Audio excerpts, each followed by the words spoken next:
Greetings and welcome to this week's edition of 401k Real Talk. This is Fred Barstein, contributing editor for wealthmanagement.com's RPA Edge omnichannel. I review all of last week's industry news and stories and pick out the 5 most important and interesting ones, providing open, honest, and candid discussion you will not get anywhere else. So let's get real. First story is the dialogue about cryptocurrency and 401k plans continues as Ali Kawar, the acting EPSA director, remarked at a conference last week that the asset class posed a risk to the system, which is why they didn't go through the normal rulemaking process, which could take months or even years. The DOL had issued warnings that plan sponsors should exercise extreme caution and should expect to be questioned over their decision to include cryptocurrency. The controversy heated up when Fidelity announced it would offer digital assets to 401k clients.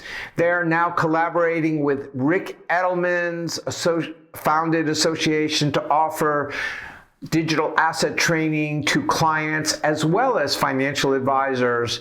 Be interesting to see if any plan sponsors will actually offer cryptocurrency.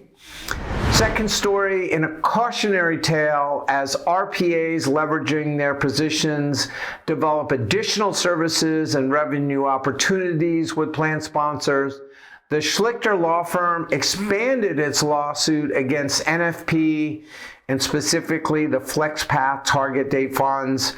The plaintiffs in the original suit are part of the Molina plan, have now sued on behalf of the plan, not just themselves, alleging that the untested target date funds had unreasonable fees and that the plan did not use lower share classes. The real issue is conflict of interest, as NFP has an interest in FlexPath.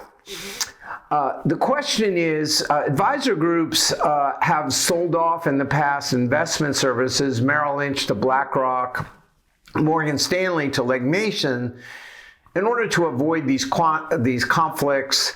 And the question now is, will RPAs, especially larger ones, become litigation targets as they offer additional services?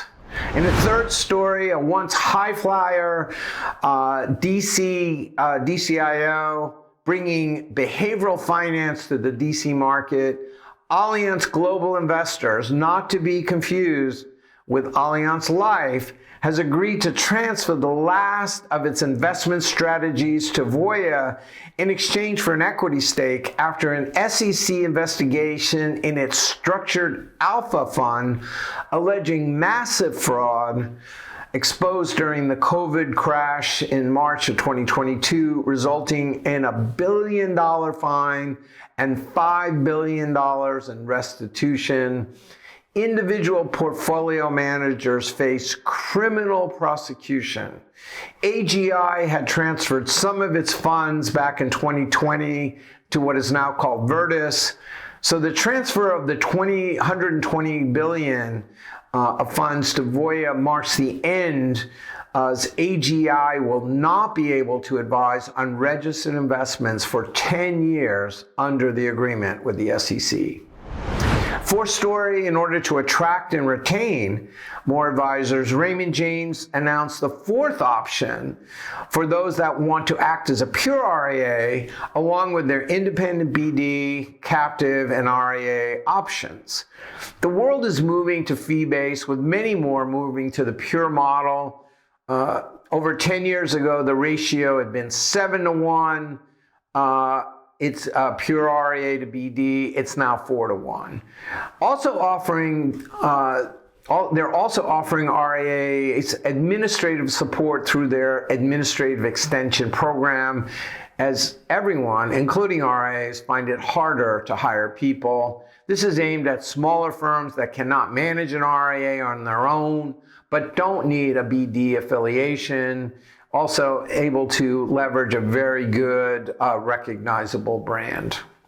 And in the final story in a recent column that I wrote, which got a lot of attention, I asked whether we're going back to the future with some providers offering free plans and whether this is a bad thing as RPAs are headed in the same direction. Some providers use platform fees not associated with the funds in a particular plan to subsidize, with few, if ever, if any, disclosing in their 12B1, in their 408B2. The harm could come when a fund decides not to pay, causing them either to be removed or to increase costs.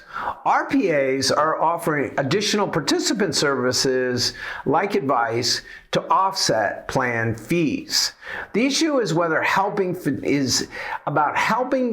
fiduciaries understand the ramification of their decisions, providing proper and adequate disclosure, which is easier said than done as the P keeps moving and harder to find. So those were the 5 most interesting stories from last week. Please I've listed a few others that I thought were worth reading. Please let me know if I missed anything or if you have any comments. Otherwise, I will speak with you next week on wealthmanagement.com's RPA Edge, which is now the new home of 401k Real Talk.